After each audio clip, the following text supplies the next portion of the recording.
Hey friends, this is Marilyn from tarotclarity.com, and a lot has gone down in this household. I had my sister here for 9 days recovering from a major surgery.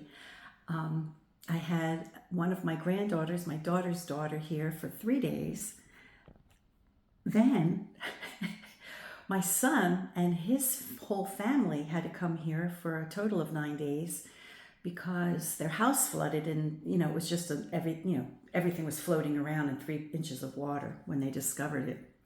So they were here, and I started babysitting their infant. So when they went to work, I had the infant, and then they left on Saturday. The house dried out, and they had to be available for contractors and stuff.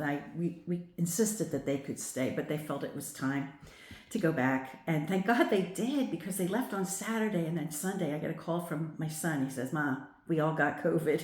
I'm like, what? So it's just a matter of time, because I was all over my grandbabies, and so I'm trying to get a few videos in before I get sick again. I just had it in October. So anyway, so I thought today's video I got an inspired thought. I thought I would do a video on the earliest decks that I had. Now, I don't have all of them. I had a Blushing Magician, Rider-Waite-Smith deck. I think it was the Blushing Fool or the Blushing Magician. I don't remember what it was that was on the box cover, and I lost that, unfortunately. Now, I've had to replace a few of my decks, my earliest decks. I know the ones that were original, but I also know the ones that I had but had to replace because, in the course of 50 years, stuff happens. I've moved across country twice. I had 3 kids. And sometimes if they wandered in or they played with my cards, or not that they ever played, they never really touched my cards, but without me present. But, well, maybe they did, I don't know. But, when you have 3 kids, and, if I left cards on the table and I answered the phone and then one of the kids got to her, so, you know what I'm saying? In those days, I used to go to events and to do readings and stuff. So in my very earliest decks, there were some casualties, and I had to, but as I was able to afford to replace them, I would replace them. Sometimes I didn't replace them for 10 years because when you're raising kids, the price of a deck of tarot cards isn't the highest priority. At least it wasn't for me. So, but I remember, ones that I liked and that I, wanted to replace. And so when I found them in the store, I would replace them. Well, my very, very, very first tarot deck, I know you guys have heard about it ad nauseum. I've written blog posts, my blog about it, and I've done a few videos about it. So ad nauseum, I'm not going to bore you with it. But this one, the 1JJ Swiss, was my very first tarot deck that I ever owned, that I ever laid eyes on in 1968 on the soap opera, the Gothic soap opera, Dark Shadows, and I was just mesmerized by the appearance of these cards in a few of the episodes. And it wasn't for probably 6 or 7 years later, I found this box in the store, and I recognized it immediately. I knew it had to be from that deck. Not that I knew the card per se, but the style, and that it was a tarot card, so I knew it had to be it, and I was right. So that deck was my very first deck. I'm going to peruse a few of these decks, just generally, not like card by card, because we'll be here all day. But I thought it might be fun to just see what my formative tarot years looked like. So this one, the 1JJ Swiss, was printed by A.G. Mueller. The box, the little insert says 1970. I mean, I didn't buy it in 1970. I probably didn't buy it until 1975. That's when I think I bought my first deck of tarot cards, or 1976, something like that. We're coming on 50 years pretty soon. But it was a nice box, and I still, even to this day, when I go through this deck, I get a rush. I get a rush. Now, bear in mind that my first experience with tarot had Juno as the number 2 card and Jupiter as the number 5. So this was my first experience with tarot. So I didn't know otherwise. I didn't know that that wasn't the standard. I didn't know that. And the books that we had in those days, look at this deck. I mean, come on. It's so elegant. It's just so beautiful. Oh my gosh. I still get chills when I look at it. And I might be the reason why I, to this day, have a preference for Swiss tarot decks over the French. I don't mean to be insulting to anyone, but these were just so elegant, and you could see the influence of historic Swiss decks in this deck. You can see it. Now, in those days, I was not terribly sophisticated, and the primary book that I had at that point, when I'm sure I bought the book with the deck, was this. It seemingly had the pictures of my deck in the book, right? But then when it came to the descriptions of the cards, it seemed like it was, well, with the exception of this one. I mean, they obviously described, Juno rather than the female pope.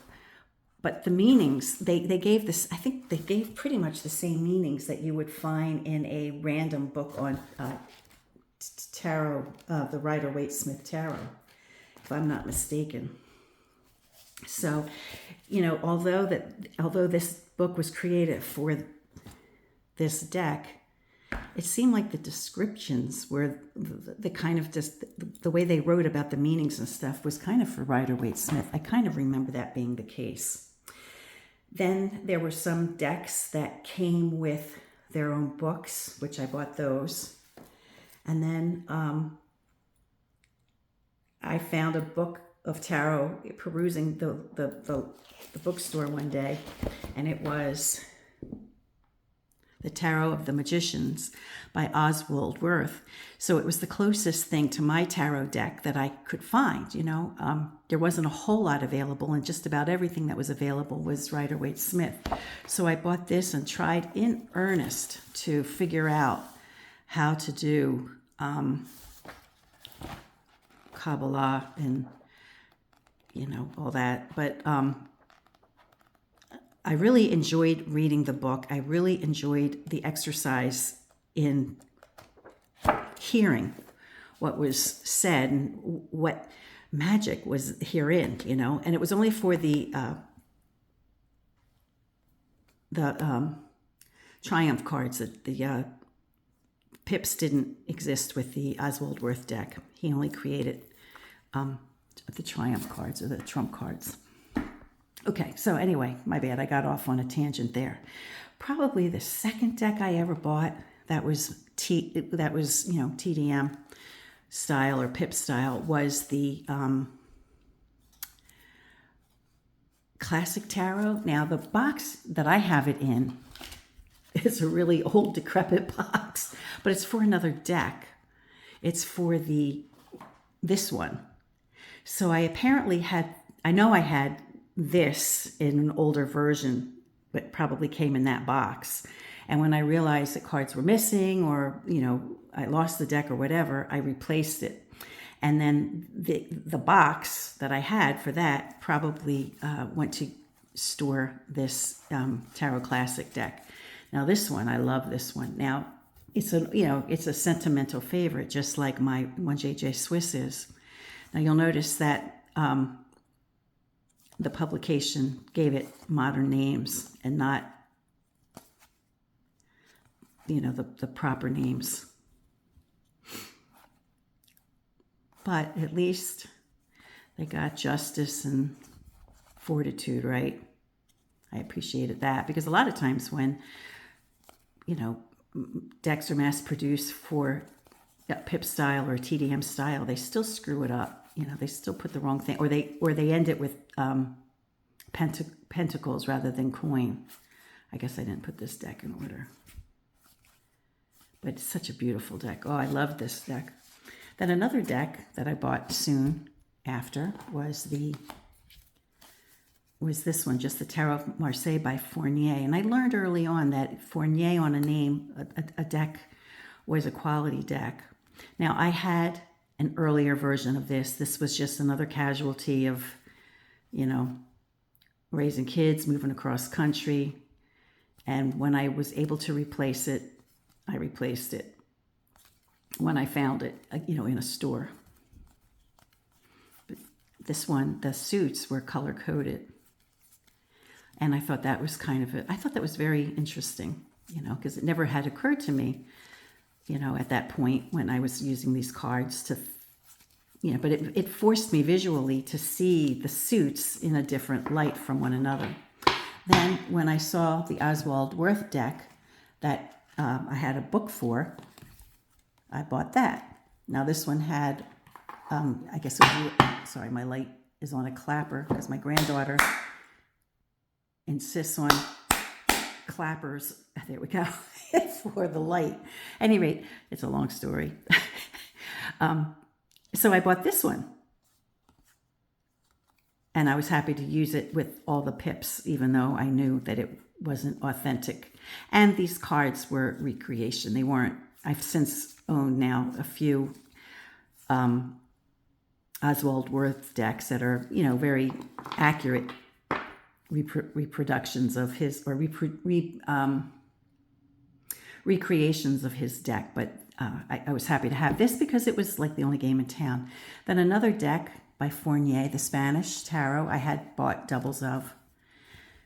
And when I replaced it, I had this from, it was one of my earliest decks. When I replaced it, I noticed that the color is a little different. And of course, the names are not accurate to the, but at least they had justice and fortitude, right? Even though they called it strength. But I really, this deck, oh man, this was my workhorse deck. This deck has been used thousands and thousands and thousands of times, and it's still in excellent condition. So the name Fournier means something as far as, you know, tarot quality, definitely for sure. Then another deck that I wish I had bought, that I had not, but I've since bought it. I remember the package for this. I remember seeing it, not this side, but this side, like on a shelf, and thinking, oh, just another New Age Angel Tarot deck, you know, and I completely disregarded it, and I'm kicking myself in the rear end ever since. But anyway, here's this one. Now, I wish I had bought it in the 70s, even though it's just like the classic tarot with the incorrect names, you know.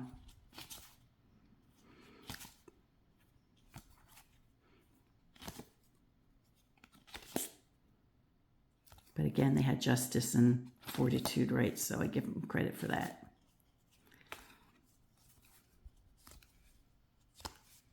But isn't this beautiful? Oh, how I wish I had bought it back in the day. I wish I could give myself credit for having bought it then, but I didn't. And you'll notice with this deck that the pip suits are clearly associated with our modern day suits. Like for swords, we see spades. In all of the images of all the swords, there's a spade. And for all the cups, there's a heart. So if you're learning TDM and you want to make associations and you haven't done it yet, I mean, your associations may not end up being the same as this deck's, but if you are happy to just, you know, take on associations that, you know, somebody already established for you using a deck, this is a great deck, you know, because, you know, then you can associate the cups with the hearts, the batons with clubs, and then the coins with diamonds. And they all have diamonds on them. So this is oh, and there's one more deck. There's one more deck that I had back in the day. And that is the Tarot of the Witches. Now, last year was the 50th anniversary for this deck. This deck came out in 73. Now, I didn't get it in 73. I probably got it in 75 or 76. It was probably the second deck I ever owned after the one J.J. Swift. So you see, my earliest decks were TDM, with the exception of the Blushing Fool or the Blushing Magician. I forget what it was called. You know, the one with the on the box cover, it's the character has a blushing cheeks. But I never really used that one so much because these were the ones that I kind of was attracted to. But at any rate,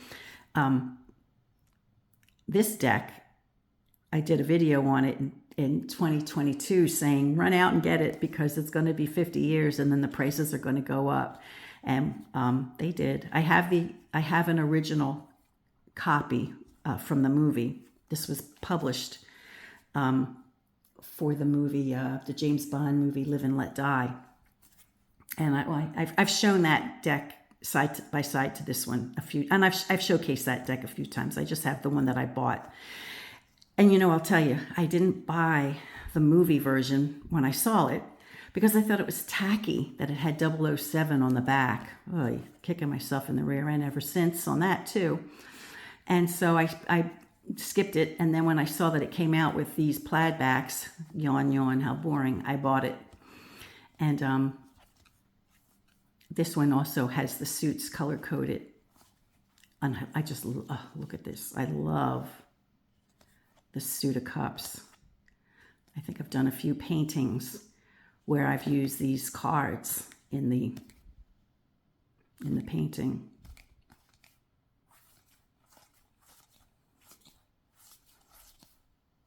So this was the 1970s in suburban Philadelphia, the decks that were available. Let me switch the camera. These were really the cards and books that were available, you know, and so these were the ones I bought with, as I mentioned, I had 2 Rider-Waite-Smith copies. I had the one that I keep referring to as the Blushing Something. And I also had the Albano weight deck.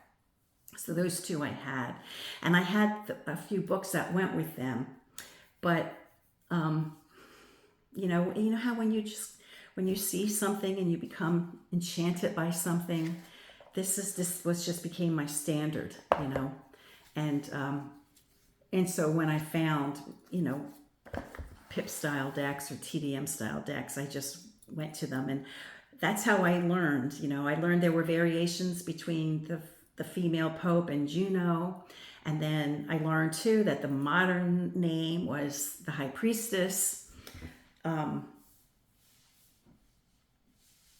know, and this probably went on, you know, until like the 90s. And then like by then, like the New Age started, well, I guess it was always around, but the New Age decks started coming out, especially since the year 2000 was going to happen soon.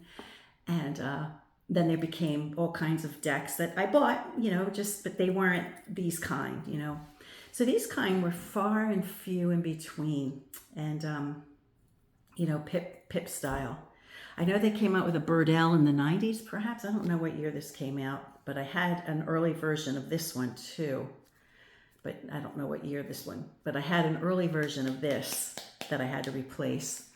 And I think those are my earliest decks that were not, with the exception of those 2 Rider-Waite-Smith decks I mentioned. Anyway, I hope you just enjoyed seeing my formative tarot years. Until next time, friends, peace and stay well. Stay well. Wear masks. I'm telling you. Yeah, I don't know. I'm getting sick. I'm not feeling sick. I just had this thing in October, and it's only February. So we'll see. Maybe I have good immunity. I did get the inoculation for the most recent strain. I got that 10 days before I got sick in October. So I don't really know that the vaccine really took root for me at that point because I got pretty sick. And I got sick quick. So it's possible that I'm actually sick, but because I'm so well inoculated now between having had it and having had the shot, maybe I'm just not displaying any illness, which is unfortunate in a way because my husband's being treated for cancer. He's at a treatment right now. So I have a lot on my plate. I'm very concerned. that he doesn't get it, you know. I should probably just test myself just to make sure I'm not going to give it to him. You know, at any rate, that's not your problem. I'm just talking a little bit, I guess. Until next time, friends, peace and stay well.